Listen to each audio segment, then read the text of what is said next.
ফলাফল প্রাপ্ত ভোট কেন্দ্রের সংখ্যা 159। মোহাম্মদ আব্দুল রউফ সরকার বাংলাদেশ খেলাফত মজলিস বরাদ্দকৃত প্রতীক রিকশা প্রাপ্ত ভোটের সংখ্যা 1,16,802। মোহাম্মদ আইনুল হক বাংলাদেশ জাতীয়তাবাদী দল বিএনপি ধানের শীষ প্রতীকে সর্বমোট ভোট পেয়েছেন 1,74,430 ভোট। মোহাম্মদ ইলিয়াস রেজা রবিন স্বতন্ত্র ঘোড়া প্রতীকে পেয়েছেন 1006 ভোট।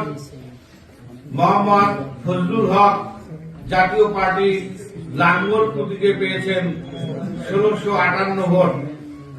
এই হচ্ছে মোটামুটি আমাদের